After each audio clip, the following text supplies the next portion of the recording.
Soy Eva Prada, directora de la Cámara de Comercio Británica en España, y es un placer daros la bienvenida al webinar de esta tarde sobre el plan de internacionalización empresarial desde una perspectiva estratégica. Lo vamos a hacer con la empresa socia UHI Fay & Co. Dejadme que os diga algo sobre la Cámara para empezar, por si hay algunas empresas que son nuevas en este tipo de sesiones. La Cámara es una asociación privada e independiente empresarial de empresas principalmente españolas y británicas, pero no solo. Y nuestra misión es velar por esa promoción de las relaciones económicas entre España y Reino Unido, especialmente en un momento histórico como este, en el que sabéis que hay una nueva relación, dada la reciente salida del Reino Unido de la Unión Europea. Pero además, como Cámara, todos nuestros 300 socios en diferentes ubicaciones, principalmente en donde tenemos oficinas, en Barcelona, Madrid y Málaga, están con nosotros porque ven en la Cámara un aliado, un instrumento en el que organizar acciones para informar, incrementar su visibilidad y acceder a negocio. La Cámara es una organización dinámica que tenéis que ver siempre, no solo como una institución que tiene, por supuesto, relaciones con instituciones y gobierno, sino como una organización que puede ayudaros en vuestro negocio. Y finalmente, algunos de vosotros también conoceréis que publicamos un barómetro de inversión británica al año y que tenemos algunos grupos de trabajo donde también hacemos una acción más de advocacy, más de representar los intereses de los asociados y ponerlos en contacto con gobierno. Durante la pandemia hemos tenido una actividad incesante de sesiones informativas donde tocamos aquellos temas que las empresas socias nos estáis trasladando que interesan y lo que buscamos entre nuestros asociados es expertos. Y eso es lo que nos encontramos hoy con una firma como UHI, que para nosotros son un socio muy querido porque como asociación al final lo que quieres es empresas activas cuyos ejecutivos están dispuestos a participar y a colaborar y a hacer propuestas, y esto es lo que encontramos en UHI y por eso hoy es un especial placer hacer este webinar con vosotros. Para presentaros a la empresa, UHI Fay & Co. es una firma de servicios profesionales con más de 35 años de experiencia que ofrece servicios integrales a medida de las necesidades de sus clientes. Esta firma se fundó con una vocación de ofrecer estos servicios, lógicamente, con un alto nivel de calidad, siempre desde una perspectiva de servicios integrales, adaptándose a la medida de las necesidades del cliente y con un objetivo de establecer vínculos firmes en el que el cliente sienta que tiene unos asesores de confianza. En la actualidad, la firma está situada entre las 20 primeras firmas de servicios profesionales en España y cuenta con oficinas en diferentes ciudades del país. Internacionalmente, UHI está en más de 100 países, con más de 300 oficinas y más de 8.000 profesionales con equipos globales que pueden ocuparse de las operaciones transnacionales de sus clientes. UHI lo tenéis que percibir como lo que llamamos en inglés un one-stop shop. Es decir, una firma de servicios integrales que puede asesorar a los clientes en asesoramiento legal, fiscal, laboral, auditoría, contable y de negocio, incluyendo el corporate finance y fusiones y adquisiciones, donde os vais a encontrar con profesionales especializados, como veréis hoy en los expertos que van a hablar, que conocen bien las materias en las que tratan y un equipo que os va a poder dar esas soluciones prácticas e innovadoras. Y con esto me gustaría ya dar paso al primer ponente, que a su vez presentará a los siguientes ponentes y al final dejaremos un espacio para preguntas que podéis hacer en el chat de la aplicación de Teams. Y así pues doy paso a Bernard Fay, socio director de UHI Fay & Co. Bernard, bienvenido. Eva, muchísimas gracias. La verdad es que ya casi tengo que desconectar porque has hecho una presentación de tal calibre que no sé si estaré a las alturas que nos has situado. Bueno, pues buenas tardes a todos, muchísimas gracias. En primer lugar, bueno, no voy a presentar la firma ni casi UHI Internacional porque Eva ha hecho una presentación magnífica. Nosotros queremos dar las gracias a la Cámara de Comercio Británica en España por siempre estar muy activos, siempre tenernos en cuenta. Y es verdad que coincidimos incluso en sedes porque tenemos oficina en Barcelona, en Madrid y en Marbella y Málaga, que es donde está la Cámara, en las zonas donde está la Cámara, con lo cual tenemos muchas ocasiones de estar juntos y de participar en los eventos que organiza la Cámara, ¿no? Bueno, hemos elegido un tema que consideramos que es que es interesante, que es el de internacionalización, pero no queríamos hablar solo los profesionales de España y por lo tanto hemos pedido a dos socios de UHI Internacional que nos acompañen en esta presentación porque creo que uno de los aspectos que diferencia a UHI de otras organizaciones es la proximidad que hay entre los socios. Somos una red modesta en tamaño, aunque estamos en 300 oficinas en 100 países, pero no somos una mega multinacional, pero estamos muy cerca de nuestros clientes y estamos muy cerca los unos de los otros. Y en ese sentido os quiero presentar que hoy va a hablar un querido cliente y amigo nuestro, Iñaki Arbulu, que está en pantalla ahora, que es el CEO y accionista significativo en Grupo Arbulu y un grupo de empresas verdaderamente ejemplar en muchos sentidos porque es una empresa muy ágil en la toma de decisiones, es una empresa que ha crecido mucho en los últimos años precisamente internacionalizándose, es una empresa que está en un sector tecnológico donde la innovación, la agilidad en moverse hacia el mercado, la cercanía a sus clientes a nivel internacional es fundamental. Entonces, Iñaki es el CEO, es una persona formadísima, es un cliente muy querido y muy apreciado por todos los equipos cuando trabajamos con él. Entonces, bueno, luego tendréis unas intervenciones de él que serán magníficas. Gracias, Iñaki. Quiero presentar también Inmaculada Domecq, Pitu para todos nosotros que la conocemos bien. Pitu es socia de nuestra firma, es abogada, es socia responsable del área fiscal y Pitu hoy nos va a explicar un poco la parte del proceso, digamos, que cubre los aspectos que hay que tener en cuenta desde el en fin, tipo legal, de corporate finance, de fiscal, las consideraciones que hay que tener en cuenta a la hora de un proceso de internacionalización. Quiero presentaros también a Andrew Timms, que es socio director de la oficina de UHY Hackett Young, que es la firma de UHI en Reino Unido, en Nottingham, conocido por todos por el fútbol antes y por Robin Hood, pero sobre todo porque es una zona de Inglaterra muy importante a nivel de logística, de estar centralizados en el medio del país, están muy bien situados. Y Andrew tiene además la característica de estar casado felizmente con una española y habla español. Cuando le dije que íbamos a hacer esta conferencia en español, pues no dudó en unirse a nosotros para darnos una perspectiva desde el Reino Unido.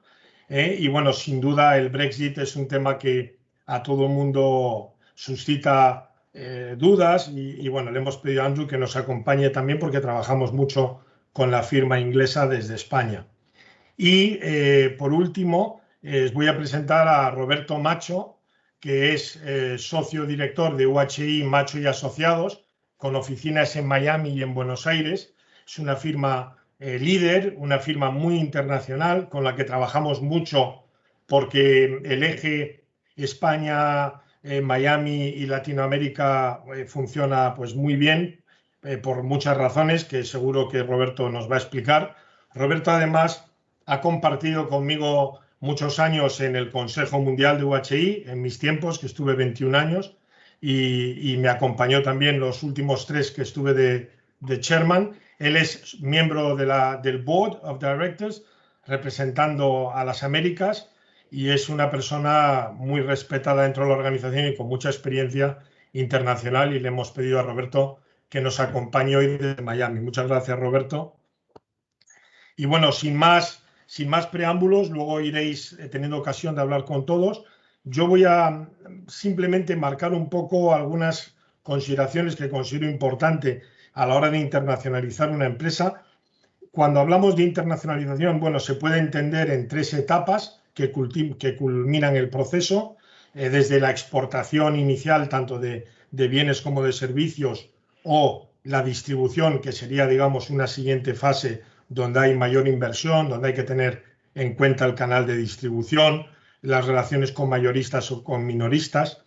Pero nosotros, cuando hablamos o cuando queremos hablar de internacionalización, entendemos más la internacionalización con la implantación en otro país. Y esa implantación puede tener lugar mediante una adquisición, mediante un establecimiento y empezar y un crecimiento orgánico, mediante una fusión o incluso una joint venture que puede ser estratégica o puede ser de integración con otra empresa, ¿no?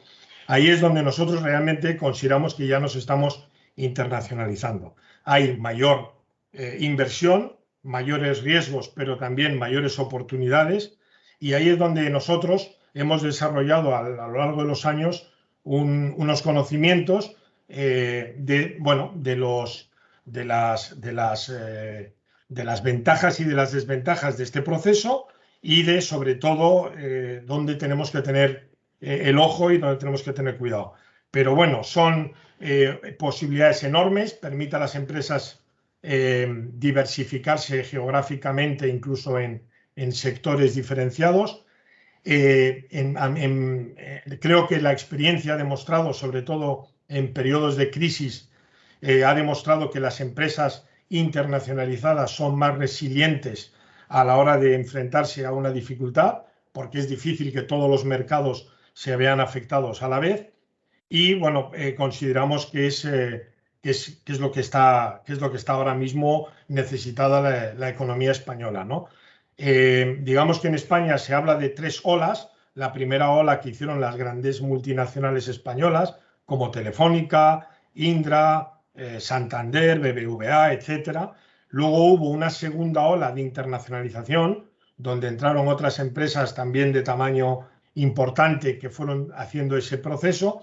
Y ahora mismo yo creo que estamos inmersos en una tercera ola donde el que no se internacionaliza de alguna manera puede estar manteniéndose en un mercado excesivamente local, con las amenazas que eso puede suponer para la empresa en el largo plazo, ¿no? Creo que hay que elegir bien el destino, conocer muy bien el destino donde se va, analizar el sistema burocrático, arancelario del país, contar con el producto adecuado. En el caso de exportaciones, disponer de la capacidad productiva para responder a unos incrementos de demanda, disponer de un equipo y departamentos enfocados al objetivo, disponer de un asesoramiento especializado en procesos de internacionalización con capacidad global. Ahí nosotros como firma nos vimos también en la necesidad de internacionalizarnos. Lo hicimos a través de UHI Internacional. Fue la forma en la que nosotros nos internacionalizamos para poder ofrecer a nuestros clientes soluciones no solo en nuestro mercado local, sino en el mercado global. Definir bien la estrategia de entrada, asumir de que se trata de un proyecto de largo recorrido y asumir que la competencia y las oportunidades también se multiplican. Yo os quiero compartir un momento una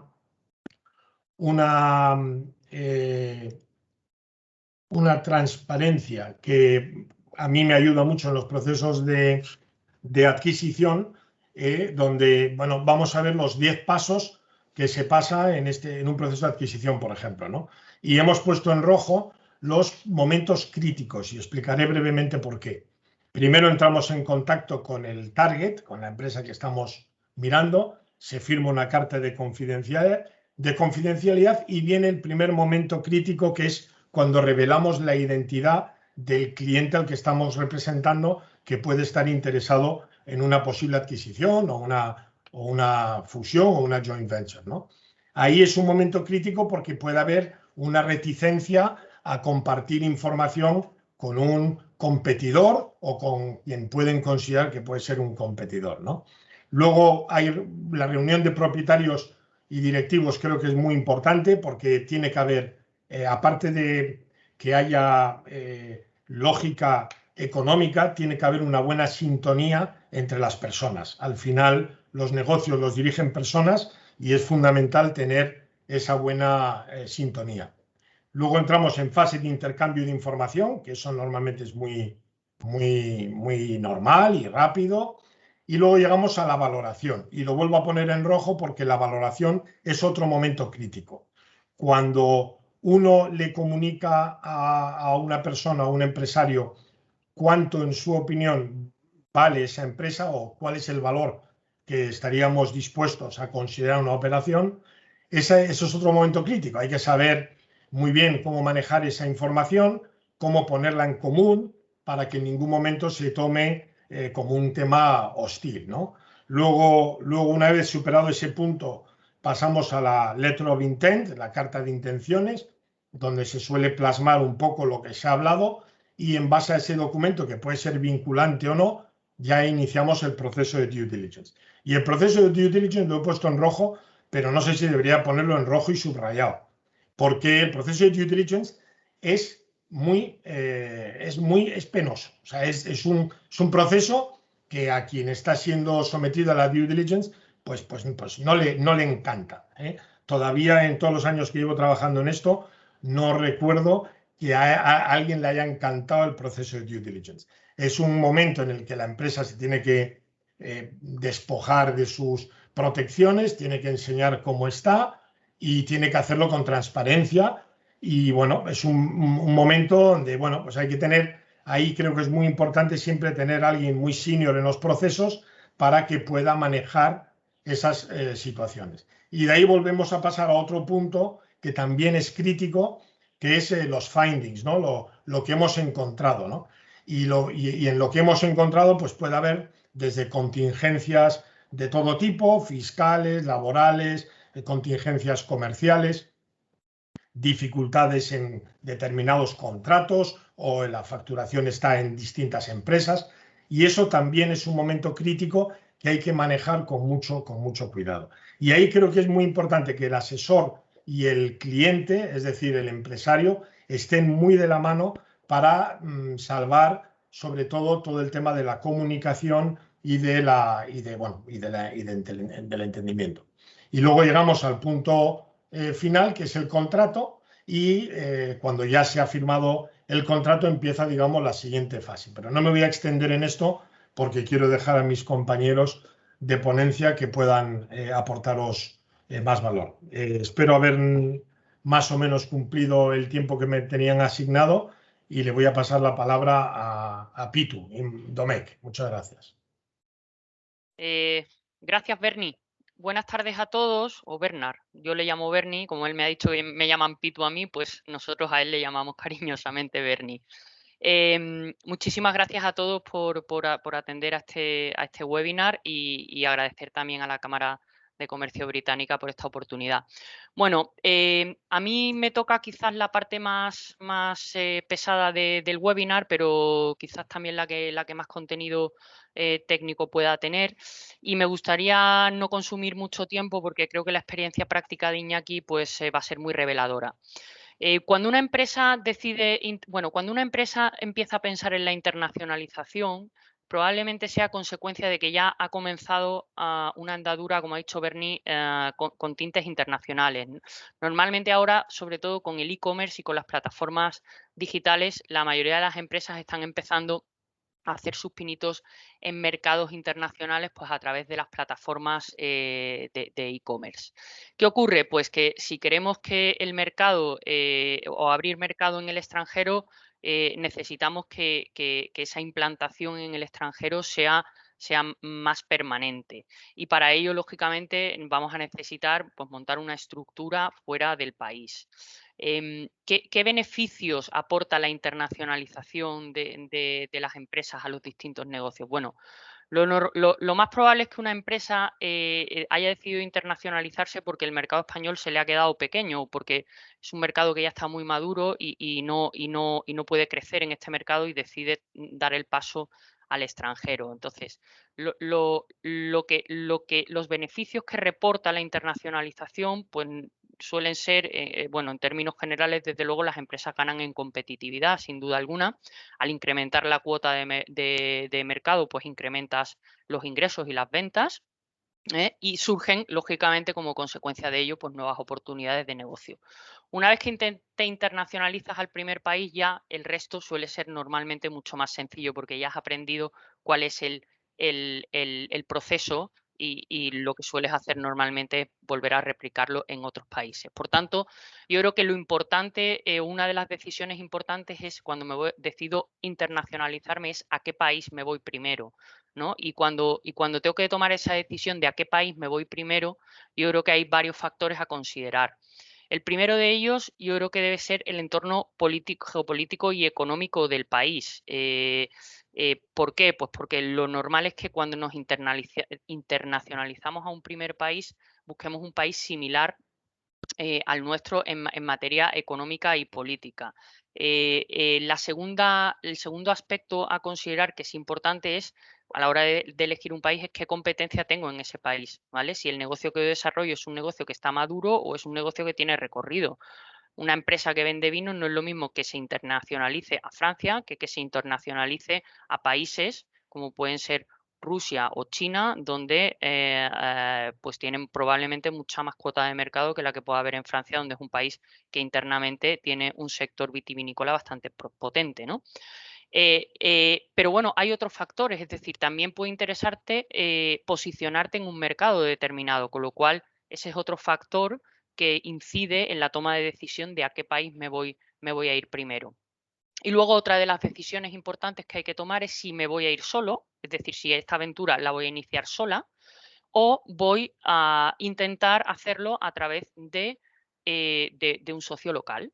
Y en estos casos, cuando normalmente cuando nos internacionalizamos con un socio local, bueno, pues tiene las ventajas de que el negocio ya está funcionando en el país de destino y tiene el inconveniente de que tienes que negociar y pasar por todo ese esquema que nos ha explicado Bernie desde el momento 1 hasta el momento que firmas el contrato, ¿no? Con lo cual, tanto una opción como la otra tiene sus pros y sus contras y lo que hay que hacer es evaluarlas. Por eso, a la hora de internacionalizarse, yo creo que es importante, una vez que se decide a qué país me voy a ir primero, ¿no? Pues tener una especie como de este plan de pasos, de tiempos y de cómo lo voy a hacer, ¿no? Y yo creo que para eso es importante, uno, contar con un equipo interno dentro de la firma y otro, contar con asesores, tanto desde del país o con presencia en el país de origen y también con presencia en el país de destino, ¿no? Porque, bueno, al final contar con un asesor de confianza o de referencia que te pueda ayudar y acompañar en todo el proceso, pues se ha demostrado en la práctica que no solo acelera los procesos, sino que además lo suele hacer más eficientes. Bueno, centrándonos ya en aspectos puramente legales, ¿no? Cuando decido internacionalizarme, pues lo puedo hacer de diversas formas, jurídicamente hablando.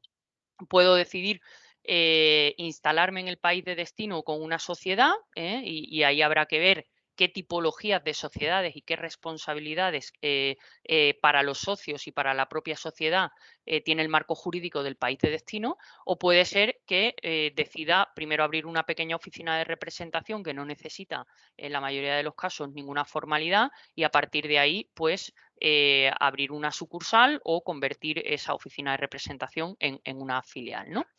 ¿Qué tengo que tener en cuenta a efectos legales? Pues, por una parte, yo creo que es importante que cuando nos internacionalicemos seamos conscientes de que existe normativa de comercio internacional que tenemos que conocer. O sea, tenemos que saber o contar con el asesoramiento en materia de aranceles, en materia de tráfico internacional, de contratación internacional, de los Incoterms. Son importantísimos en la negociación. Luego, ¿qué otras cosas son importantes? Si me voy a internacionalizar a China, por ejemplo, pues ya sé que necesito tener un socio local, es decir, no puedo irme yo a China a instalarme por mi cuenta, necesito ir acompañado de un socio local. Por ejemplo, en México, pues en México las sociedades unipersonales no existen, o sea que si me constituyo una sociedad en México, probablemente no pueda ser una filial 100% de mi sociedad matriz. La burocracia, otro aspecto importante, porque muchas veces es muy frustrante y a las pruebas me remito. España es un país bastante burocrático a la hora no de internacionalizarse hacia afuera, sino más bien al contrario. Y luego, importantísimo también es conocer la normativa reguladora que me aplica a mi negocio. Por ejemplo, si soy un negocio tecnológico, pues en España, por ejemplo, ya está vigente el impuesto sobre transacciones digitales, con lo cual tengo que tener en cuenta que si me quiero o cualquier empresa que se quiera venir a España y esté afectada por ese impuesto, pues le va a mermar su cuenta de resultados. Pues lo mismo puede pasar en otros países. En Estados Unidos hasta hace poco, bueno, había aranceles a la entrada de vino y aceite de oliva procedente de España, exactamente igual que puede haber normativa reguladora en cuanto a licencias, en cuanto a registros, en cuanto a intangibles, etc. Y de la misma manera que hay aspectos a considerar para que pueden afectar a mi cuenta de resultados, también hay que tener en cuenta que hay países que incentivan determinadas actividades y determinados negocios, con lo cual también es interesante conocer los incentivos que existen a la importación de negocios dentro de un país. No quiero extenderme mucho más en cuanto al proceso de internacionalización cuando lo hago en forma de o voy de la mano de un socio local, pero por hacer un poco un repaso del proceso, porque creo que es importante, como he dicho antes, importantísimo antes de nada es buscar el target dentro del país, localizar qué empresa puede tener sinergias conmigo, qué empresa me puede interesar a asociarme con ella, pues porque tiene una cuota de mercado determinada o porque está en un país que estratégicamente a mí me interesa, ¿no? Entonces, una vez que localizamos el target, y tenemos el primer contacto, lógicamente hay que firmar un acuerdo de confidencialidad y ahí empieza lo que es la negociación y la valoración hasta que se acuerda pues unos puntos básicos que se plasman en una letter of intent y ya a partir de ahí, ¿vale? Una vez firmada la letter of intent, a la vez que se hace la due diligence,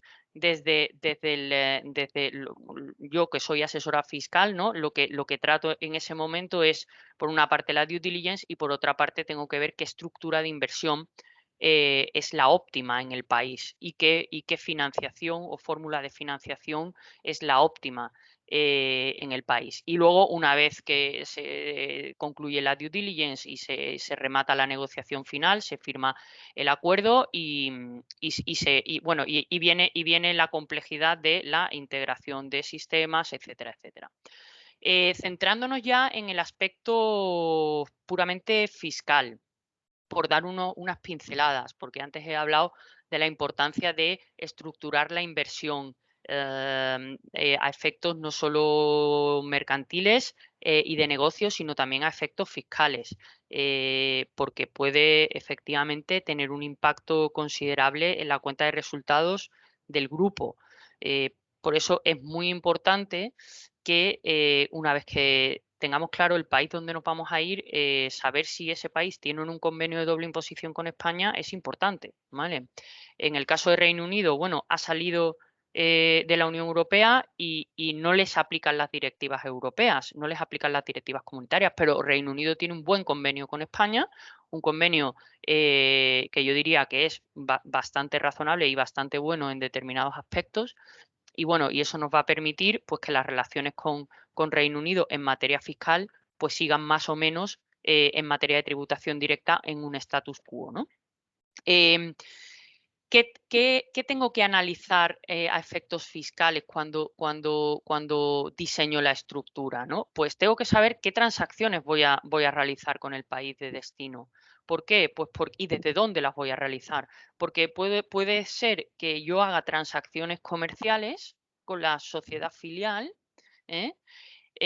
Pero también tengo que tener en cuenta que aparte de las transacciones comerciales, como yo puedo ser proveerle de producto o proveerle de servicios, o ayudarle o apoyarle en el desarrollo del negocio en el país de destino, también tengo que tener en cuenta cómo voy a gestionar el retorno de la inversión y qué impacto fiscal tiene, no solo en el país de destino de la inversión, sino también en el país de origen, en el país, en España en este caso, ¿no?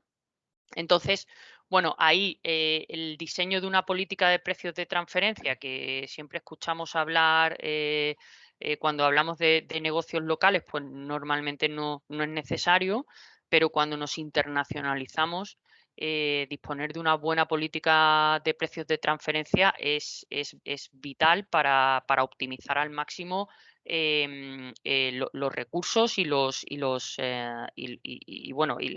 la estructura financiero fiscal. Y luego el retorno de la inversión, pues bueno, se puede hacer de muchas maneras y una vez y a la hora de diseñar la entrada también hay que tener en cuenta que en algún momento puedo tener una salida. Entonces, a la hora de estructurar la inversión hay que tener en cuenta no solo la entrada y el mantenimiento, sino también el impacto de una eventual venta. Comentar que es importante porque afecta directamente el cash flow de las empresas, los impuestos indirectos que puedan aplicar en el país de destino y los impuestos especiales si estamos en sectores como pueden ser pues, el sector de la energía o el sector del vino, ¿no? Por ejemplo, el vino en España pues tiene un tipo 0 de impuestos especiales, sin embargo, probablemente te vas a otro país, a Reino Unido, y en Reino Unido el tipo del vino no es 0, ¿no? Entonces, todos esos factores hay que considerarlos, los llamados impuestos verdes, que también pueden afectar a mi negocio. Todos esos factores hay que tenerlos en cuenta de una forma previa a la hora, ¿para qué? Porque me van a afectar a mi business plan y me van a afectar a mi cuenta de resultados. Y finalmente yo quería dar un par de pinceladas en temas de financiación, que bueno, simplemente decir que hay ayudas a la internacionalización de las empresas desde muchos organismos españoles e internacionales y a efectos laborales simplemente puntualizar que es muy importante si vamos a contratar personal en el país de destino, que seamos conocedores de la legislación en materia laboral, porque nos podemos encontrar con sorpresas. Y sin más dilación, yo le voy a dar paso a Roberto Macho, que creo que va a tratar un tema muy interesante, que son, cómo influye la cultura del país de destino en la internacionalización de las empresas. Roberto, te doy paso. Bueno, muchas gracias, Pitu. Gracias, Bueno, Roberto. aprovecho para, por supuesto, agradecer a UHY FEI y a la Cámara Británica por tenerme en este espacio y ojalá que me es muy grato para mí participar aquí con ustedes y ojalá que un poco mi experiencia en estos pocos minutos les agregue algo de valor que se puedan llevar de este webinar. Hoy, como decía Pitu, vamos a hablar de cuáles son los desafíos que genera la internacionalización, sobre todo a nivel cultural. Se imaginarán que este tema podría ocupar un seminario entero, pero lo vamos a hacer y nos propusimos hacerlo en 8 minutos. Por lo tanto, lo que voy a hacer son algunas pinceladas y con el propósito de que ustedes se lleven algunos alertas para tener en cuenta. No es que de aquí van a saber, obviamente, todo de lo que implica cómo se superan las barreras culturales, pero sí algunas cosas que me parece interesante que ustedes conozcan, quizás algunas se las imaginarán, pero bueno, ojalá que sea posible que de estos breves minutos se puedan llevar algo que sea de valor. Voy a compartir un slide con ustedes y mientras voy compartiendo el slide les voy contando que este slide en realidad, por favor díganme si lo ven, creo que sí. Este slide en realidad fue inspirado en una transacción en la cual nosotros intervinimos hace ya unos años atrás, en el cual una compañía americana se estaba integrando verticalmente y estaba negociando la compra del paquete mayoritario de uno de sus proveedores. Fue un proceso complicado, fue un proceso tenso, como muchas veces sucede, y realmente la negociación se estuvo por romper en varios de esos hitos que tan claramente manifestaba Bernie hace un rato. Pero bueno, llegó buen fin, y creo que esa es la inspiración de este slide. ¿Por qué este slide? Porque ahí dice, bueno, ok, si ustedes miran ese slide o esa foto, en general para el mundo occidental, digamos que para Gran Bretaña y Estados Unidos como mundo occidental, la mayoría del mundo occidental interpreta que eso es un ok. Aquellos que son buceadores sabrán también que la señal para saber que uno está bien debajo del agua es precisamente esa, porque se interpreta como ok. Sin embargo, si ustedes viajaran a Rusia, nadie interpretaría que eso es un ok, excepto que esté muy familiarizado con el mundo de Occidente, lo interpreta como un cero. Ese signo implica cero o nada. O sea, cuando alguien quiere decir es nada, uno hace eso, y la otra persona interpreta que es cero o que es nada. Sin embargo, en Japón, eso significa dinero, es decir, si alguien hace ese gesto, la otra persona interpreta que o le está pidiendo dinero o va a hablar de dinero, o está hablando de dinero. Pero en este caso, en el ejemplo que yo les daba, la transacción aquella que les dije había sido un proceso bastante intenso y tenso además, resulta que llegó a buen fin y el americano, al final de cuentas,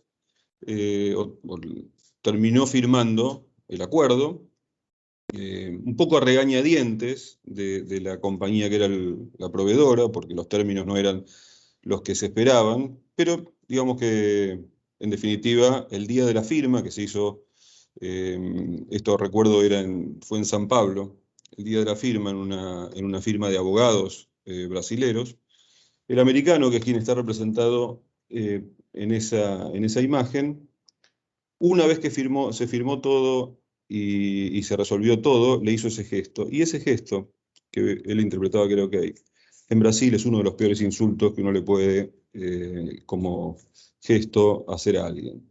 Entonces imaginan que después de ese tedioso proceso y complejo proceso, cuando en realidad a regañadientes estaba firmando el proveedor que estaba vendiendo el paquete accionario, el americano le hace ese gesto entendiendo que, bueno, que todo había salido ok, se generó una situación más tensa todavía por una cuestión simplemente de interpretación.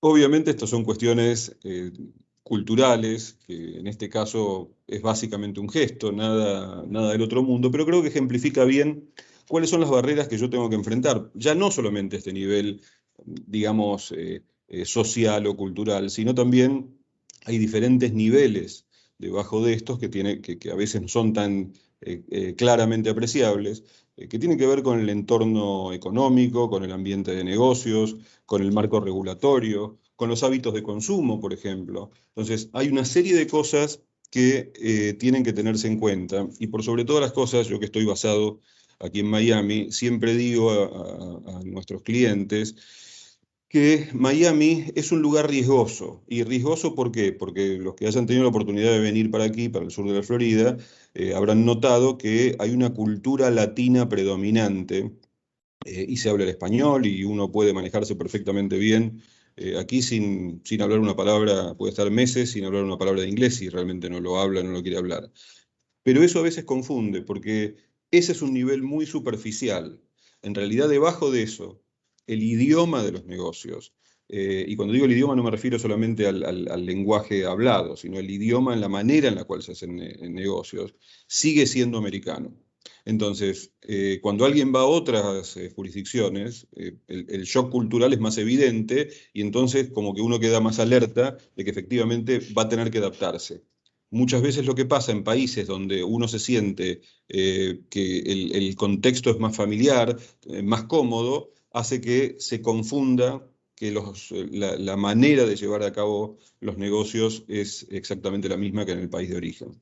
Entonces, este es el primer alerta que quiero levantarles a ustedes. Tengan en cuenta que allí a donde vayan, algo va a cambiar. Tienen que estar alertas de que puede haber una serie de cuestiones que tienen que ser consideradas.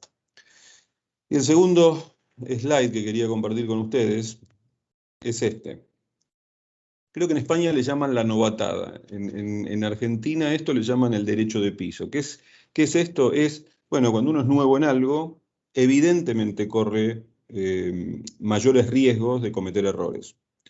Y entonces se paga esa novatada, se paga ese ser el nuevo en algo, el nuevo en el trabajo, el nuevo en lo que sea, inclusive cuando uno aborda otro mercado, cuando sale de su zona de confort, de la zona en el ámbito donde uno fue creciendo, lo que sucede es que es el nuevo, como dicen los americanos, the new kid on the block. Es decir, la nueva persona y bueno, está sujeto a cometer una serie de errores. Ahora, ¿cómo se pueden mitigar esos errores? Que en definitiva es nuestra función y la función de alguna manera de este seminario tiene que ver con levantarles estas alertas. Bueno, primero entendiendo qué es, dónde está el riesgo de esa novatada. Y ese riesgo está en lo siguiente. Hay del cúmulo de cosas que uno tiene para conocer, dentro del universo de cosas a conocer, y si quieren lo podemos inclusive circunscribir a lo que es los negocios o el abordar otro mercado, lo que sea, hay un montón de cosas que uno sabe que sabe. O sea, si uno es, como decía Pitu recién, es una bodega o productor de vinos, y uno conoce del negocio de vinos, uno sabe cómo se hace, uno sabe sabe de las diferentes cepas, ¿sí? Uno sabe de lo que sabe. Ahí nunca hay un riesgo de cometer errores, por lo menos por ser el nuevo o por ser novato. El problema es que hay otra cuestión, hay otro conjunto que todavía es mucho más grande que lo que uno sabe que no sabe, que es lo que uno sabe que no sabe. Hay muchas cosas, seguramente hay muchas más cosas que ustedes saben que no saben que las cosas que saben que saben. Pero ahí no está la novatada, porque si ustedes saben que no lo saben, claramente ustedes pueden recurrir a alguien que los va a poder ayudar. Sí. Un ejemplo, si ustedes tienen a un hijo con una apendicitis y no son médicos cirujanos, no van a hacer un curso por YouTube y van a tratar de operarlo porque ustedes saben que es un tema que no manejan y nunca podrían en riesgo la vida de su hijo con una persona que es ignorante del tema sobre el cual tienen que operar. Van a buscar al mejor cirujano posible y ese cirujano seguramente les va a dar las garantías de trabajar sobre algo que saben. Eso no es ser novato, eso es simplemente ser lógico, reconocer las propias falencias o los propios desconocimientos e ir a buscar a alguien que sepa. El problema es que hay un conjunto infinitamente más grande que lo que sé que, lo que sé que sé y lo que sé que no sé, que es donde se produce el mayor riesgo de cometer errores. Y ese conjunto es el no sé que no sé. Hay un conjunto infinitamente más grande de temas que en general uno no sabe que no lo sabe. Y cuando no sabe que no lo sabe, es ahí donde se incrementa muchísimo el riesgo de cometer errores muy profundos. ¿Por qué? Porque no sabe que hay algo que no sabe y por lo tanto tampoco puede recurrir a alguien que lo oriente en esas cuestiones. O sea, yo, como decía antes, si yo sé que tengo que operar a mi hijo de una apendicitis, voy a buscar al mejor cirujano que pueda conseguir. Ahora, si yo no sé que estoy teniendo un riesgo, que estoy al borde de un precipicio y no sé que si doy un paso para adelante me voy a caer de ese precipicio, no voy a recurrir a nadie, no voy a buscar nada y por lo tanto es ahí donde se cometen los errores. Muchos de estos errores tienen que ver con creer que la situación con la cual creció, en el ambiente en el cual se desarrolló, es la misma que en los lugares donde se va a ir a penetrar en otro mercado o abordar o instalar una empresa o comprar alguna compañía. Este es el principal problema que yo he visto a lo largo de mis años de experiencia apoyando empresas a internacionalizarse, que es donde se cometen la mayor cantidad de errores. Ahora ustedes me dirán, bueno, ¿y ahora que sé esto, de qué me sirve? Porque igual hay un montón de cosas que no voy a saber que no sé. Bueno, yo creo que el takeaway de esto es que siempre, y lo mencionó Bernie y lo mencionó también Pitu, es imprescindible encontrar en el mercado al cual ustedes, el cual ustedes van a abordar, lo que nosotros llamamos Trusted Advisor, una persona que los pueda acompañar, pero que los pueda acompañar de una manera holística. ¿Y con esto qué quiero decir? A veces no es tan fácil encontrar a ese rol dentro de los asesores. ¿Por qué?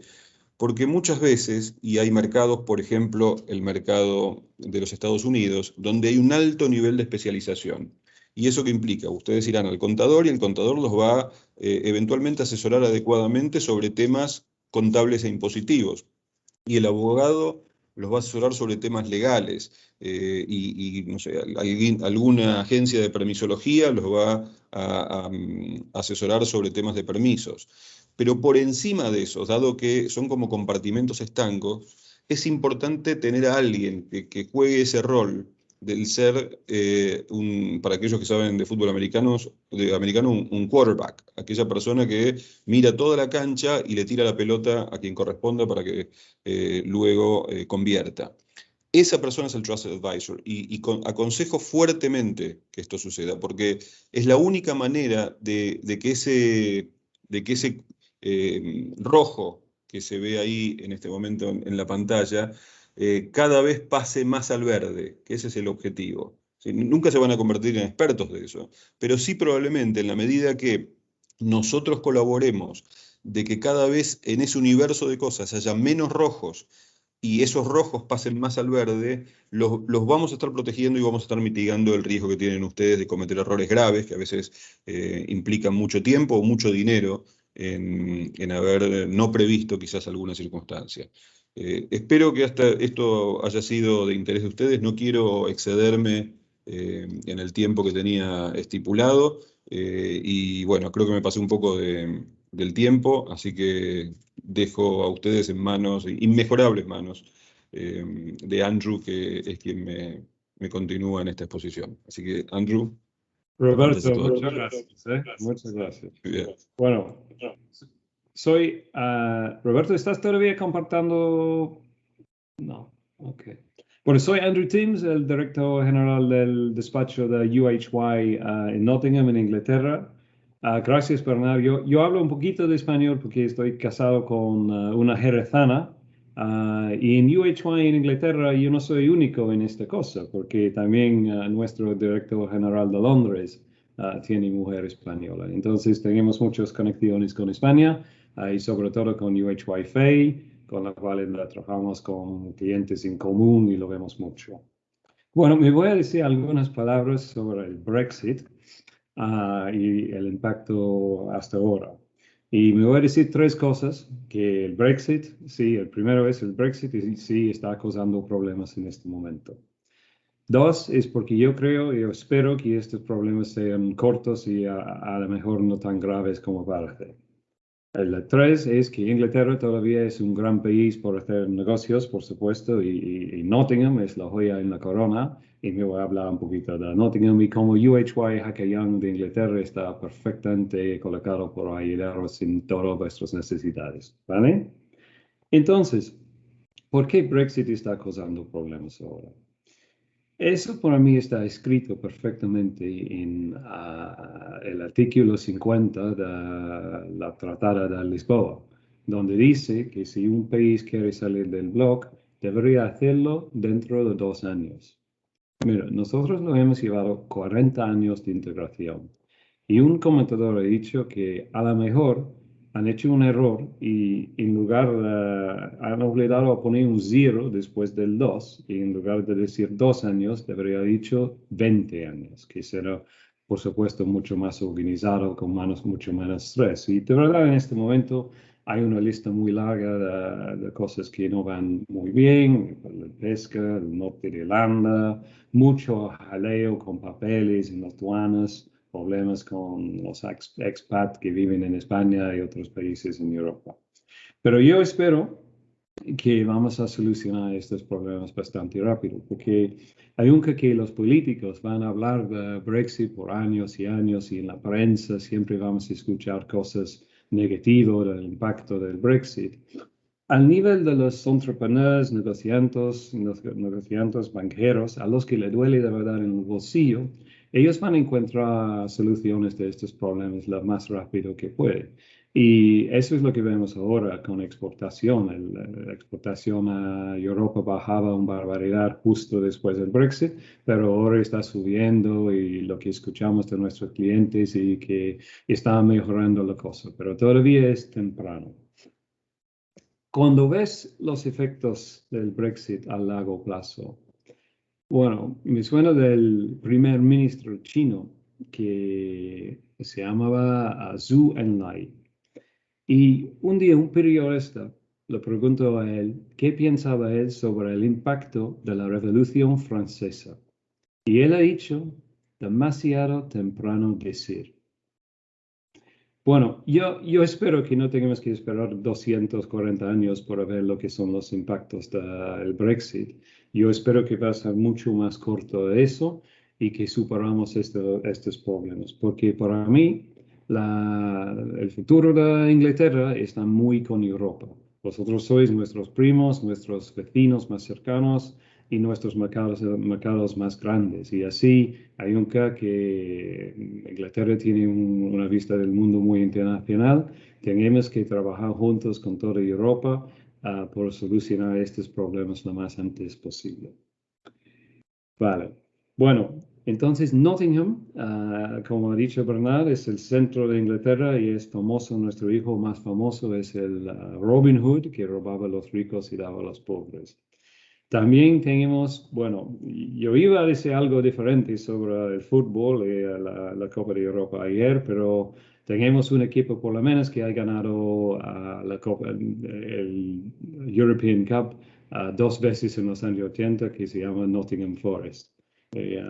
Bueno, ayer por lo menos le hemos ganado más puntos ayer que lo ganamos en Eurovisión, ¿no?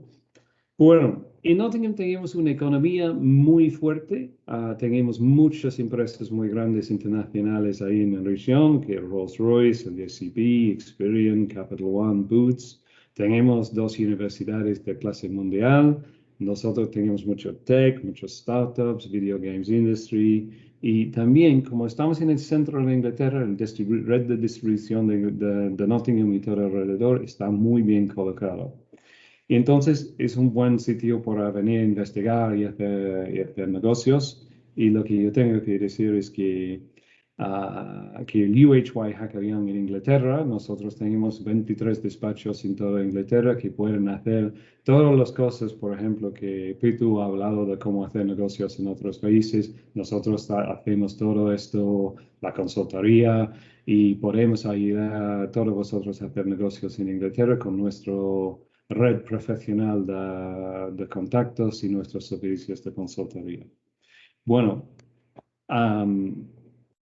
entonces yo espero que los efectos de Brexit sean más cortos que se parece. Yo soy muy optimista por el futuro de negocios entre Europa e Inglaterra y espero que me has entendido, porque la mayoría del español que he aprendido yo fue en la feria de Jerez con una copa de tío Pepe en mi mano, ¿vale? Bueno, yo le paso a Iñaki Abulu, que va a hablar sobre la internación del grupo Abulu. Iñaki, gracias. Gracias, Andrew. Muchas gracias primero a UHY por poder participar en esta webinar y ofrecer mi caso como un caso, yo creo que de éxito, en el que, como veréis, me ha acompañado durante todo este viaje de internacionalización UHY, y veréis por qué, ¿no? Os voy a compartir la presentación. Creo que la estáis viendo. Lo primero que me gustaría decir, nos han ilustrado en los distintos aspectos que es la internacionalización y las dificultades que vamos a encontrar en todo este proceso, pero hay que sacudirse un poco todas estas limitaciones y al final internacionalizarse es un disfrute, ¿no? Hay que divertirse y es una tarea apasionante, como hacer negocios en general, sin internacionalizarse, pero es parte de eso, ¿no? Los problemas están ahí y lo importante es, bueno, pues estar bien asesorado, como nos han dicho, buscar el acompañante adecuado, pero bueno, eso en general yo creo que es en la vida, ¿no? Vamos a ver. Os voy a introducir qué es Grupo Arbulu. Somos un grupo de empresas de electrónica naval y comunicaciones satelitarias, soluciones tecnológicas para las flotas de buques mercantes, de buques pesqueros y de embarcaciones de recreo en sus distintas necesidades, todo lo que requiere el puente de gobierno de un barco. En nuestro proceso de internacionalización empieza con Nautical, que es la empresa fundada por mi padre en el año 69 en Canarias, y a partir de ahí crecemos en la península, en España, y vamos expandiéndonos internacionalmente siguiendo a nuestros clientes. Como muchos procesos de internacionalización, es simplemente, y lo digo así, acompañar a tus propios clientes en sus necesidades allí donde van, ¿no? Eso es Nautical, una empresa muy orientada a la flota pesquera española, atunera y arrastrera, muy importante a nivel internacional, y eso nos permite tener un conocimiento de las dificultades en la internacionalización, con muchos errores, con muchas dificultades, y a partir de ahí vamos incorporando distintas empresas dentro del grupo, bien mediante adquisición o bien creciendo e implantándonos en muchos sitios. Tenemos el domicilio social y fiscal de la empresa, del grupo, en Madrid, pero estamos, como veréis más adelante, en muchos más países. Esta es nuestra historia. Nautical, fundada en el 69, pero la constitución del grupo como tal y el proyecto de internacionalización incorporando a nuevas empresas empiezan al año 99, ¿no? Y a partir de ahí, sin querer entretener en esta presentación, no es el caso, pues vamos expandiéndonos bien mediante la adquisición en empresas en España o bien fuera, y a su vez potenciando el crecimiento de cada una de ellas. Pasamos por Crame, que era una empresa del sector con mucha solera, Marine Instrument, una empresa tecnológica y de innovación e I+D establecida en España, que la constituimos en conjunto con un socio en el 2003. Bueno, en el 2008 incorporamos a AG Hempel, dedicada a la flota de buques mercantes.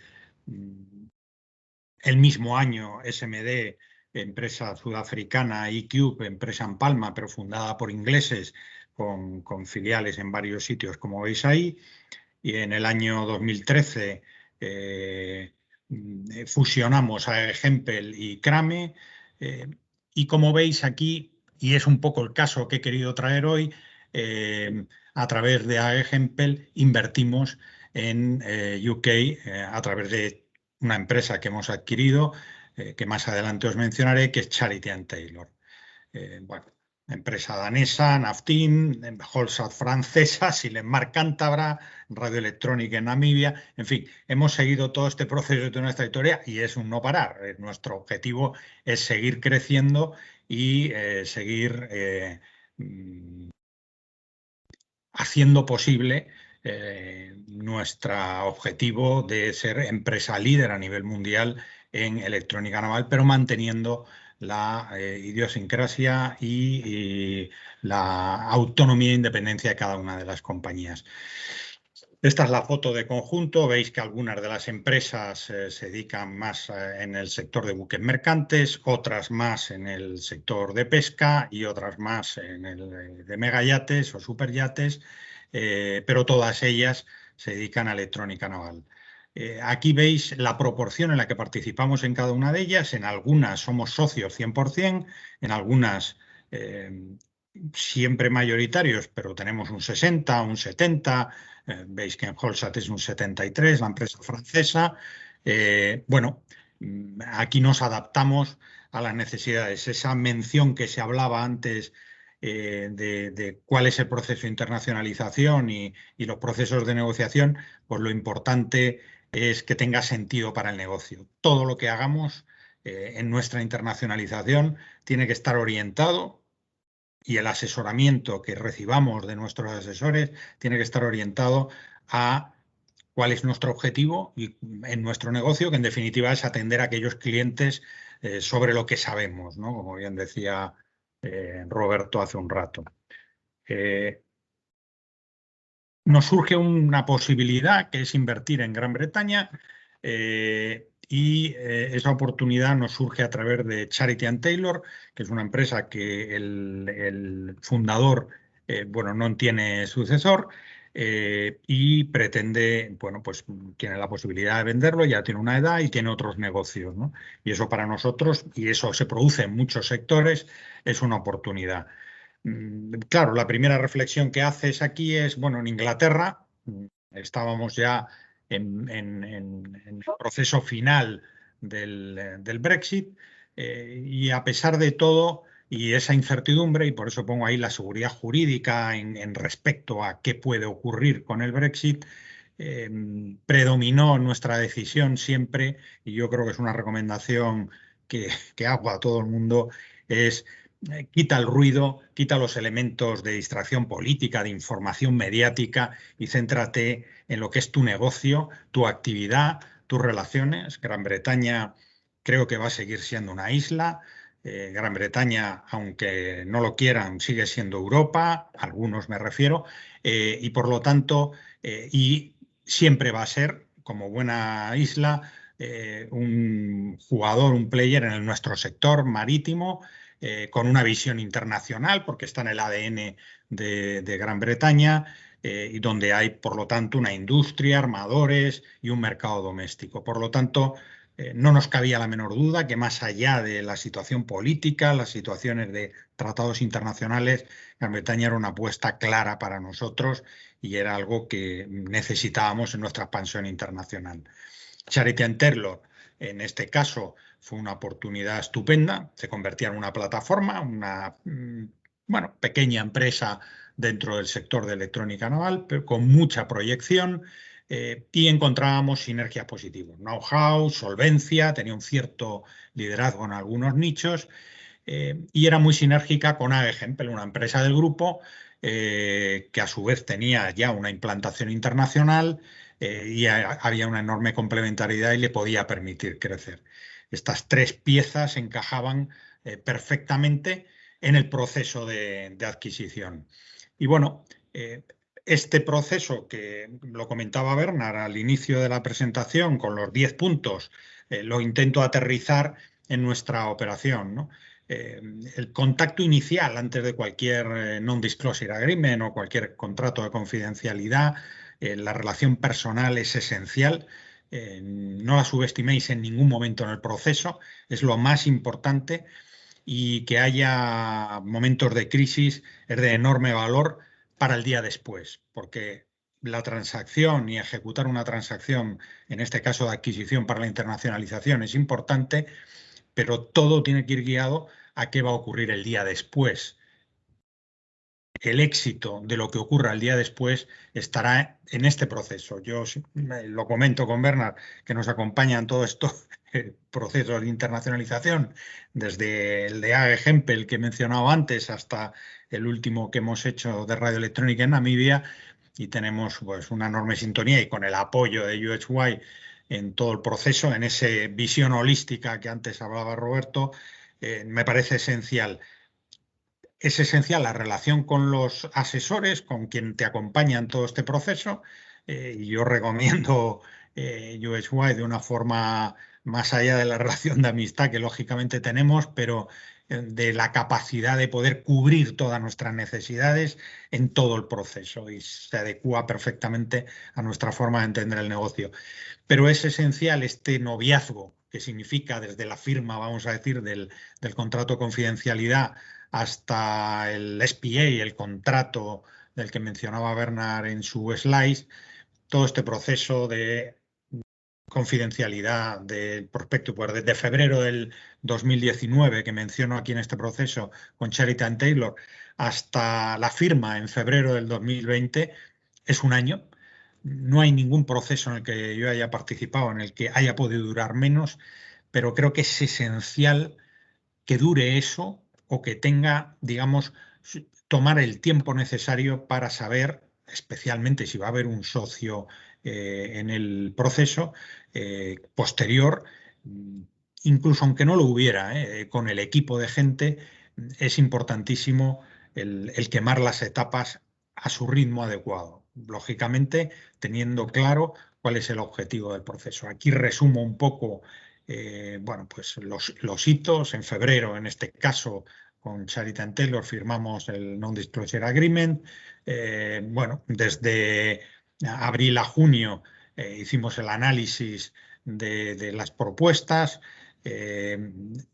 Aquí pongo carta en cargo de USY. Realmente el proceso empieza con ellos mucho antes y esta es una formalidad, pero que es importante también tenerlo claro qué es lo que se pretende por parte de los asesores y la firma de la carta de intenciones donde se recogen todas estas condiciones, como hablo, y las asunciones. En este proyecto el objetivo inicial era un 75% de adquisición por Grupo Argulu y un 25% con socio minoritario. Al final, durante el proceso de negociación, adquirimos el 100%. En esto ocurre muchas veces y en muchos proyectos la importancia de mantener, ser socio mayoritario o no serlo.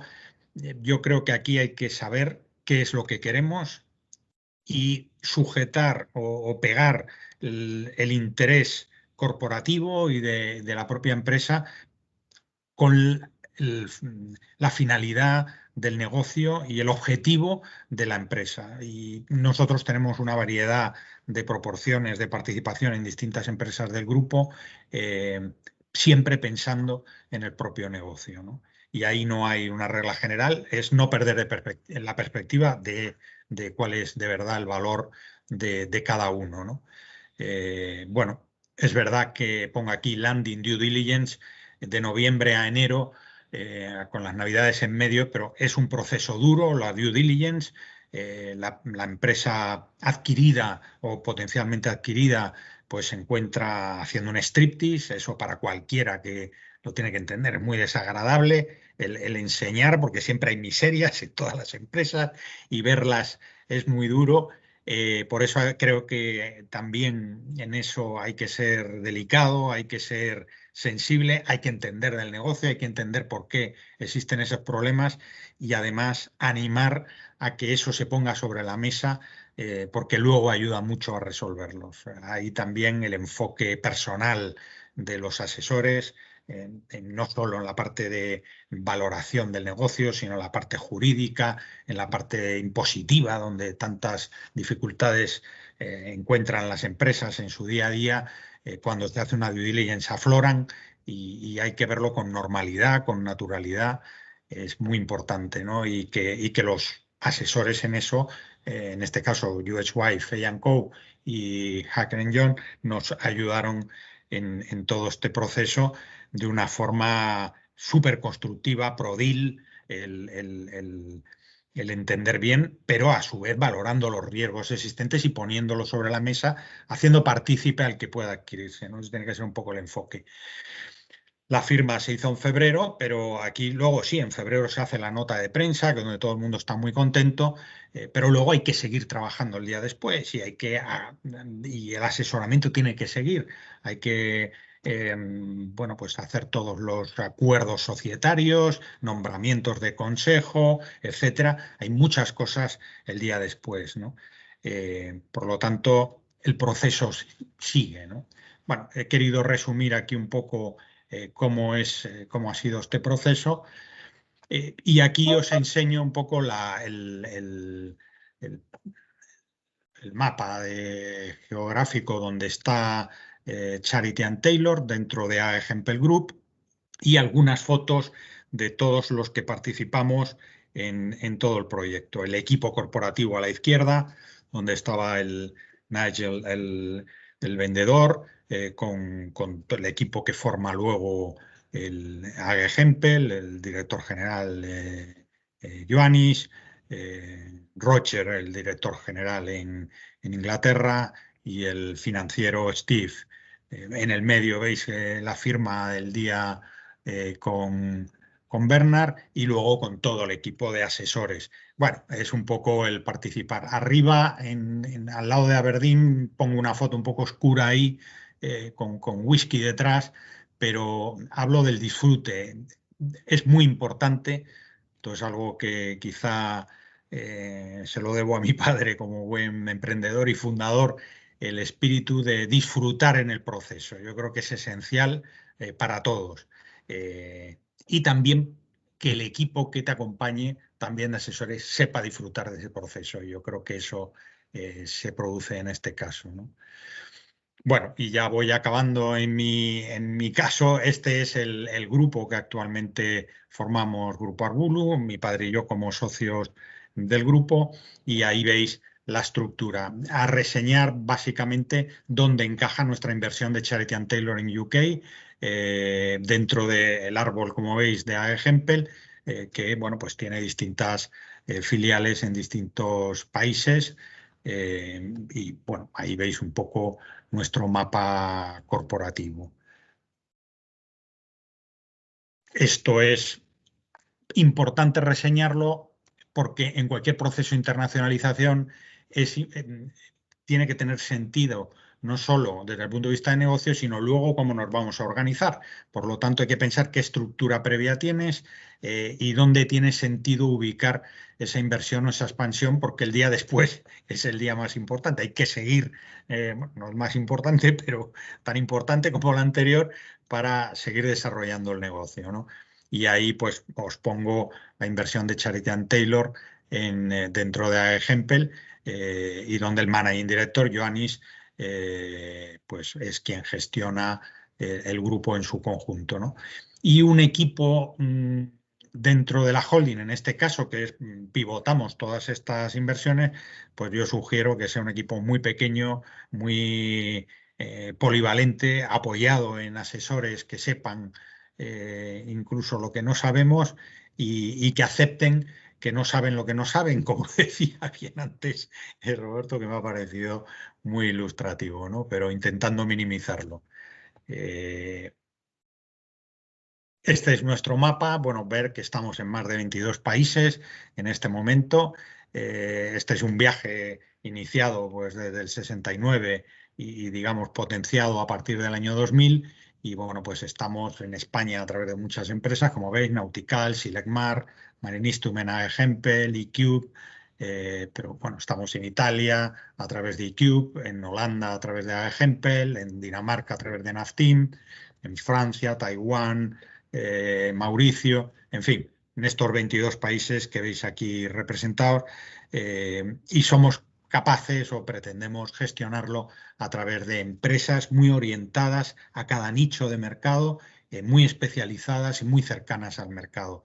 No crear grandes estructuras donde las decisiones se toman en un despacho lejano a los clientes.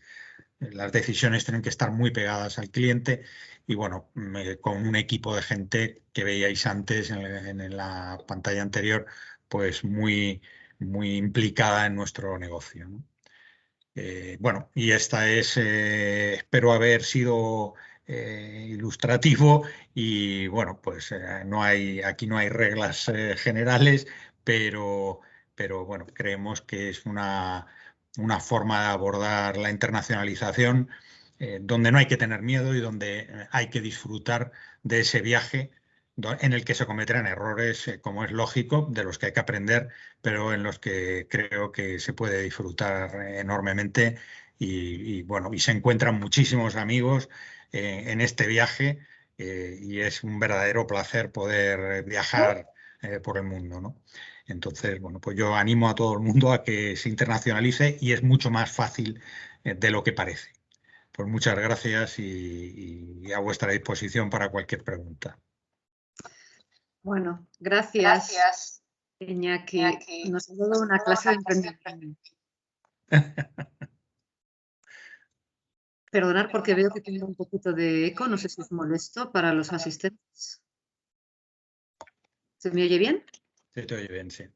Bueno, muchísimas gracias a todos. Realmente creo que las sesiones han sido enormemente interesantes. La tuya habrá gustado especialmente porque al final ya sabes que hay que tener una autoridad para hablar de algo, entonces una cosa es asesorar y otra cosa es ejecutar. Pero creo que hemos dado fe de lo que decíamos al inicio cuando presentábamos a la empresa, que al final es un trabajo en equipo, que al final tiene que haber una relación, que es un viaje largo. Me ha gustado que le pusieras entusiasmo. En los momentos que corren el entusiasmo escasea y en el mundo empresarial hace falta, porque realmente sois vosotros los que al final hace que el país siga adelante, ¿no? Hay un turno de preguntas, veo que no hay ninguna pregunta, entonces me voy a lanzar yo a hacer una primera a Iñaki y tengo también alguna más que hemos ido pensando para el resto de los ponentes. Iñaki, ¿en qué manera ha ayudado a tu grupo de empresas la diversificación resultante de esta estrategia de internacionalización?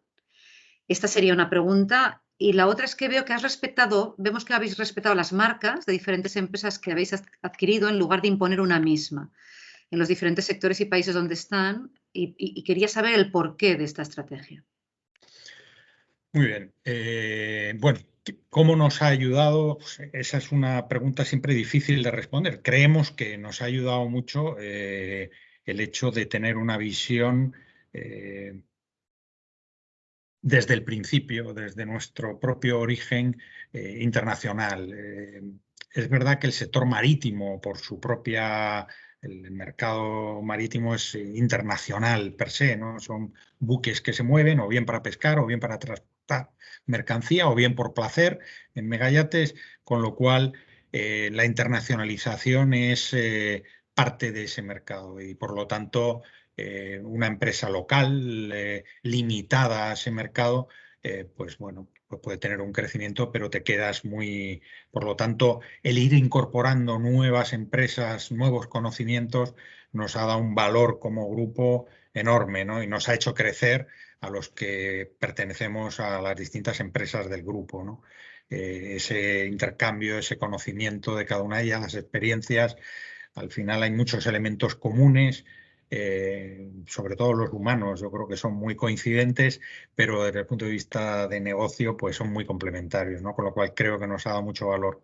El mantener cada una de las marcas, cada una de las empresas, viene por la filosofía de entrepreneur, de empresario, que hemos querido imprimir siempre en nuestra inversión. En vez de hacer un grupo donde hablamos de sinergias, que es economías de escala, reducir estructuras, en fin, despedir, en fin, todas estas cosas que a veces no queda otro remedio que hacer en determinados sectores o determinados momentos de la vida de las empresas que son muy dolorosos, pero lo más importante para nosotros en las sinergias es generar ingresos, generar capacidad de poder atender a nuestros clientes y por lo tanto estar muy cercanos a ellos.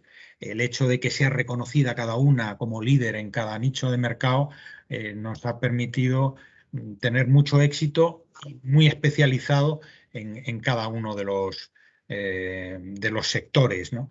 Yo creo que tiene la dificultad de que la gestión tiene que ser muy, ahora que tan de moda está la palabra, empoderar a la gente. Bueno, pues que el director, que el responsable de cada una de las unidades de negocio, de cada una de las empresas, tome las decisiones y sea responsable y confiar en que va a tomar las decisiones adecuadas y si se equivoca asumir que tiene que equivocarse, pero tiene que tomar las decisiones y yo creo que eso es muy importante, especialmente en la internacionalización, porque si no creas estructuras muy pesadas y tardas mucho en reaccionar y la verdad es que no se puede tardar. Muchísimas gracias, Iñaki. Tendrías que dedicarte también a la docencia. Eres enormemente claro en la transmisión de tus explicaciones. Se nos ha alargado un poquito el tiempo. Veo que no hay ninguna pregunta. Si os parece prudente, yo formularía una última a Bernard y con esto lo daríamos por acabado. Sabed que si tenéis alguna pregunta nos la podéis hacer llegar y nosotros la podemos hacer llegar al equipo de UHI, que además este webinar va a quedar grabado, con lo cual también podéis escucharlo y podéis... de alguna manera volver a pensar en aquello que os quede un poco duda. La pregunta que quería hacerle a Bernard para acabar es, has hablado, Bernard, de que hay algunos momentos en los que en la negociación puede haber una ruptura, ¿no?, provocada por alguno de los puntos críticos a los que has aludido en tu presentación y quizá después de tanto entusiasmo vamos a pensar un poco en cómo se reconducen esos puntos críticos, qué se debería de hacer en tu experiencia para poder reconducir esa situación y con esto daríamos por cerrado el webinar. Eva, muchísimas gracias. Estoy de acuerdo contigo. Iñaki creo que puede dar el salto a la televisión sin mucho problema. Vamos a ver, los momentos críticos, como expliqué antes, ¿no? Se dan en estos procesos porque estás hablando de valor, estás hablando de contingencias que puedes encontrar. Entonces, yo creo que hay un consejo que yo daría es que distinguir un poco, proteger un poco al principal, ¿no?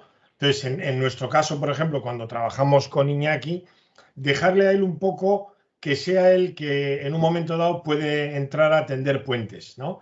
Y las malas noticias o digamos el golpe, intentar llevarlo más bien nosotros y a ser posible incluso con los asesores del otro empresario o de la otra empresa, ¿no?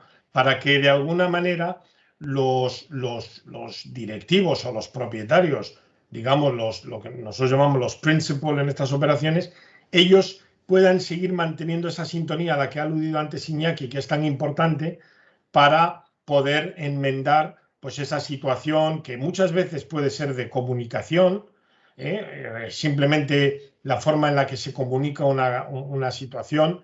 Y luego yo creo que también es importante que los equipos, tanto de la empresa que va a llevar a cabo la adquisición como de la firma asesora, sea muy consciente de que estos procesos son procesos delicados y son procesos sensibles y que cuando estás hablando con un empresario sobre su empresa es como estar hablando con alguien de sus hijos. Entonces tienes que hablar con mucho cuidado, no puedes llegar y decir en fin, las cosas de una manera torpe, ¿no? Entonces hay que tener mucho cuidado y yo creo que salvo que sea un motivo de ruptura pues porque es insalvable, sí se dan muchos casos donde puede haber una especie de ruptura que luego se repara. Y bueno, tenemos muchos ejemplos para no extenderme, pero creo que sí, que eso es creo que hay que tener un poco divididos los papeles y dejar al principal un poco ajeno a esa parte para que él o ella pueda entrar en un momento dado a arreglar la situación. Estás en mute.